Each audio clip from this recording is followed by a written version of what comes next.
ADRE result কেতিয়া দিব ADRE ৰিজাল্টটো আমি তৃতীয় আৰু চতুৰ্থ বৰ্গৰ আটাইকেইটা পৰীক্ষাৰ ৰিজাল্ট আমি ফেব্ৰুৱাৰী মাহৰ শেষৰ ফালে বা মাৰ্চ মাহৰ প্ৰথম সপ্তাহতে দিবৰ বাবে আমি চেষ্টা কৰিম ইতিমধ্যে এই গোটেই প্ৰচেষ্টাবোৰ আৰম্ভ হৈছে আৰু আমাৰ প্ৰচেষ্টা হ'ব যে নিৰ্ধাৰিত সময়ত এইবাৰ আমি প্ৰতিশ্ৰুতি দিয়া অনুসৰি ৩০,০০০ অহা কেইটামান মাহৰ ভিতৰত আমি নতুনকৈ ৩৬,৭৫৩টা নতুন নিযুক্তি দিয়াৰ বাবে আমি আগবাঢ়ি গৈ আছো যে পুলিচৰ ফিজিক্যাল ফিটনেস আমি পাস কৰিলো এতিয়া লিখিত পৰীক্ষা কেতিয়া হ'ব ফেব্ৰুৱাৰী মাহৰ ভিতৰত এই লিখিত পৰীক্ষা সমাপন কৰাৰ বাবে আমি প্ৰচেষ্টা কৰিম মন্ত্ৰী লৰা বিষয়াৰ লৰা ধনী আধ্যবন্ত পৰিয়ালৰ লৰা ছোৱালী 1 কোটি টকাৰ লৈ উপঢৌকন ৰাকেশ পালৰ দৰে ব্যক্তিৰ সৃষ্টি আৰু অসমৰ দৰিদ্ৰ মধ্যবিত্ত সমাজখনত অগাধ লুণ্ঠন এই কংগ্ৰেছৰ শাসনকালৰ স্বাক্ষৰ আছিল আজি আমাৰ শাসনকালত আমি সেই ব্যৱস্থাক প্ৰত্যাহ্বান জনালো সেই ব্যৱস্থাক আমি সফলতাৰে পৰিৱৰ্তন কৰিলো শিক্ষিত কৰি যদি চৰকাৰী চাকৰি টকা দি ল'ব লাগে তাতকৈ আৰু অন্যায় যুৱ সমাজৰ বাবে একোৱেই হ'ব নোৱাৰে পিএছচিৰ যেতিয়া ৰিজাল্ট দিয়ে তেতিয়া ৰিজাল্টৰ পিছত আমাক বেয়া পোৱা টিভিটো নিউজ কৰিবৰ বাবে বাধ্য হয় যে এইজন ল'ৰা তৰকাৰী বেপাৰীৰ ল'ৰা এইজন ল'ৰা বিধৱা মহিলাৰ ল'ৰা এইগৰাকী ছোৱালী বজাৰত দোকান পাতি সৰু বস্তু বিক্ৰী কৰা এগৰাকী মহিলাৰ সন্তান যি চাকৰি এদিন মন্ত্ৰী বিধায়কৰ ল'ৰা ছোৱালীয়ে পাইছিলে অফিচাৰৰ ল'ৰা ছোৱালীয়ে পাইছিলে আজি সেই চাকৰি যোৱা 3 বছৰত অসমৰ সাধাৰণ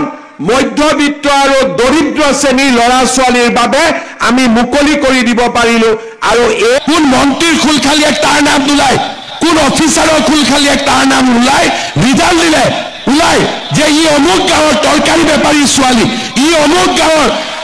গাঁৱৰ খেতিয়কৰ ল'ৰা ই অমুক গাঁৱৰ ৰিক্সা চালকৰ ল'ৰা ই অমুক গাঁৱৰ ঠেলা চালকৰ ল'ৰা মন্ত্ৰীৰ খুলখালিয়েকৰ পৰা অসমখনক আমি তৰকাৰী বেপাৰী ল'ৰালৈকে আমি ৰূপান্তৰ কৰিলো পিএছচি ৰিজাল্ট দিয়ে পুলিচৰ ৰিজাল্ট দিয়ে তৃতীয় চতুৰ্থ শ্ৰেণীৰ ৰিজাল্ট দিয়ে তেতিয়া টিভিত কি ওলাই বাতৰি যে কোন মন্ত্ৰী ল'ৰাই ডিএছপি হ'ল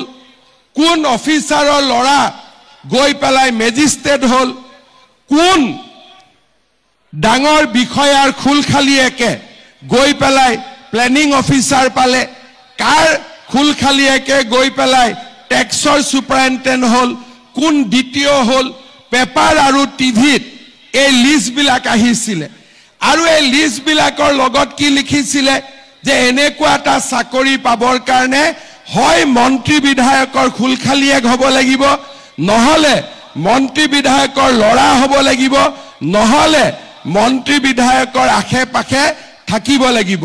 পঢ়া শুনাৰ কোনো মূল্য নাই পঢ়া শুনা কৰিলে অসমত কোনেও চৰকাৰী চাকৰি নাপায় আৰু মানুহে এটো মানি লৈছিলে মোৰ ওচৰতে আহি কয় যে দাদা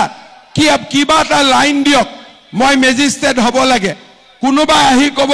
যে মই 1 কোটিলৈকে টকা ঘোষ দিম মোক চাকৰিটো যেনে তেনে কৰি দিব লাগে মানুহে ভাবিছিলে টকা দিয়াটোৱে নিয়ম আৰু বিনা টকা চাকৰি কেতিয়াও সম্ভৱে হ'ব নোৱাৰে আৰু তেনেকৈ আমাৰ অসমখন ৭৫ বছৰ চলি আছিল 2021 চনত মই মুখ্যমন্ত্ৰীৰ দায়িত্ব লোৱাৰ পিছত কৈছিলো যে এনেকে নহয় আমি পৰিবেশৰ পৰিৱৰ্তন কৰিম আজি মই 1.5 লাখ ল'ৰা ছোৱালীক চাকৰি দিলো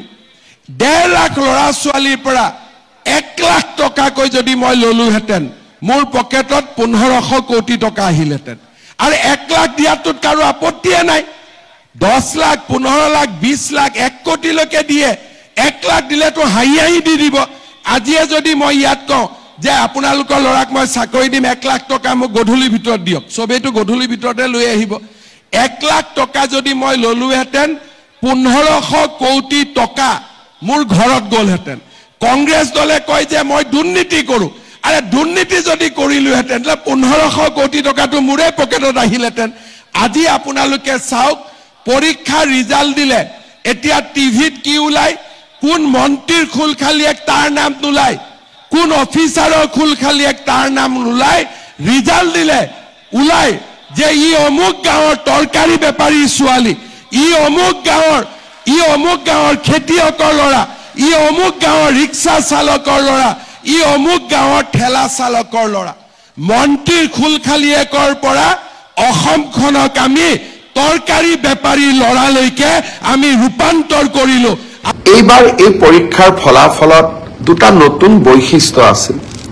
যোৱা কিছুদিন আগতে কেবিনেটত আমি এটা সিদ্ধান্ত লৈছিলো অসমৰ আটাইতকৈ আদিমতম আৰু আটাইতকৈ প্ৰাচীন জনগোষ্ঠী দুটাই আছিলে মৰাণ আৰু মটক যিকোনো কাৰণতে শৈক্ষিকভাৱে পিছপৰি থকা বাবে সেই জাতিটোৰ পৰা আজিও দুইটা জনগোষ্ঠীৰ পৰা আজিও এজন মেজিষ্ট্ৰেট বা ডিএছপি বা লোকসেৱা আয়োগত পৰীক্ষা পাছ কৰা যুৱক যুৱতী আমি ভবা ধৰণে নিৰ্মাণ কৰিব পৰা নাছিল খুব কম দিনৰ ভিতৰতে মহিলা আত্মসহায়ক গোটসমূহৰ সদস্যসকলকো আমি 10,000 টকাৰ দিয়াৰ ব্যৱস্থা আমি হাতত ল'ম স্বচ্ছতা দিবলৈ চেষ্টা কৰিছিলো আজি 2024 চন পাৰ হৈ যাব 25ত আমি ভৰি দিম যোৱা 13টা বছৰে শিক্ষক নিযুক্তিৰ প্ৰক্ৰিয়াত আমি সম্পূৰ্ণ দুৰ্নীতিৰ পৰা আঁতৰত ৰাখিব পাৰিলো আৰু মেধাৰ ওপৰত চাকৰি পোৱা শিক্ষকৰ চাকৰি পোৱা প্ৰক্ৰিয়াটো আমি ইনষ্টিটিউচনেলাইজ অৰ্থাৎ স্থায়ী কৰিব পাৰিলো যোৱা 3টা বছৰত লোকসেৱা আয়োগৰ পৰীক্ষাকো আমি এক নিৰ্মল গংগালৈ ৰূপান্তৰ কৰিলো আৰু এইবাৰৰ এডিআৰই পৰীক্ষাক যদি আমি নিকা আৰু সম্পূৰ্ণ শুদ্ধ স্বচ্ছতাৰে কৰিব পাৰো তৃতীয় আৰু চতুৰ্থ শ্ৰেণীৰ নিযুক্তিও এক নিৰ্মল গংগাত পৰিণত হ'ব আমাৰ ৰাজ্যখনত যুৱ প্ৰজন্মৰ বাবে ই এক আশাৰ বতৰা অসমৰ ইতিহাসৰ বাবে ই এক যুগজয়ী সন্ধিক্ষণ এক কালজয়ী ক্ষণ অসমৰ বিভিন্ন আমাক সমালোচনা কৰা সংবাদ মাধ্যম সামাজিক মাধ্যমত যিসকল লোকে আমাক সততে সমালোচনা কৰি থাকে তেখেতসকলে এবাৰ মাত্ৰ আকৌ এবাৰ চিন্তা কৰি চাওক কংগ্ৰেছ দলৰ মুখ্যমন্ত্ৰী এজন থাকিলে অসমত কংগ্ৰেছৰ চৰকাৰ থাকিলে চৰকাৰী চাকৰিত এনে নিৰ্মলতা স্বচ্ছতা সম্ভৱ হ'লহেঁতেন নেকি আমাক সমালোচনা কৰা সকলেও এটা মুহূৰ্তৰ বাবে কংগ্ৰেছৰ সেই শাসনকাললৈ মনত পেলাওক ডাঙৰ ডাঙৰ মন্ত্ৰী ল'ৰা বিষয়াৰ ল'ৰা ধনী আধ্যবন্ত পৰিয়ালৰ ল'ৰা ছোৱালী 1 কোটি টকাৰ লৈ উপঢৌকন ৰাকেশ পালৰ দৰে ব্যক্তিৰ সৃষ্টি আৰু অসমৰ দৰিদ্ৰ মধ্যবিত্ত সমাজখনত অগাধ লুণ্ঠন এ কংগ্ৰেছৰ শাসনকালৰ স্বাক্ষৰ আছিল আজি আমাৰ শাসনকালত আমি সেই ব্যৱস্থাক প্ৰত্যাহ্বান জনালো সেই ব্যৱস্থাক আমি সফলতাৰে পৰিৱৰ্তন কৰিলো আৰু আজি সমগ্ৰ দেশেই স্বীকাৰ কৰিবলৈ বাধ্য হৈছে যে আজি অসমৰ চৰকাৰে অসমৰ ৰাইজে টকা পইচা নিদিয়াকৈ চাকৰি পোৱাৰ ব্যৱস্থা এটাক আদৰণি জনাইছে আৰু তাক আমি আনুষ্ঠানিক ৰূপ দিছো পৰীক্ষাৰ ফলাফল হ'ল এইবাৰ এই পৰীক্ষাৰ ফলাফলত দুটা নতুন বৈশিষ্ট্য আছিল যোৱা কিছুদিন আগতে কেবিনেটত আমি এটা সিদ্ধান্ত লৈছিলো অসমৰ আটাইতকৈ আদিমতম আৰু আটাইতকৈ প্ৰাচীন জনগোষ্ঠী দুটাই আছিলে মৰাণ আৰু মটক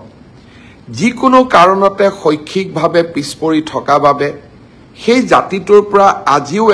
দুইটা জনগোষ্ঠীৰ পৰা আজিও এজন মেজিষ্ট্ৰেট বা ডিএছপি বা লোকসেৱা আয়োগত পৰীক্ষা পাছ কৰা যুৱক যুৱতী আমি ভবা ধৰণে নিৰ্মাণ কৰিব পৰা নাছিলো মই এবাৰ প্ৰতিশ্ৰুতি দিছিলোঁ যে মৰাণ জনগোষ্ঠীৰ বাবে এটা মেজিষ্ট্ৰেটৰ পোষ্ট আৰু তেওঁলোকৰ বাবে এটা ডিএছপিৰ পোষ্ট আমি সংৰক্ষণ কৰিম আৰু তেনেধৰণে মটক জনগোষ্ঠীৰ বাবেও এটা ডিএছপি পোষ্ট আৰু আমি এটা মেজিষ্ট্ৰেটৰ পোষ্ট আমি সংৰক্ষণ কৰিম এইবাৰ মৰাণ মটক জনগোষ্ঠীৰ স্বাগতা বৰুৱা আৰু মৰাণ জনগোষ্ঠীৰ সেউজ দহোটীয়াই এই সংৰক্ষিত আসন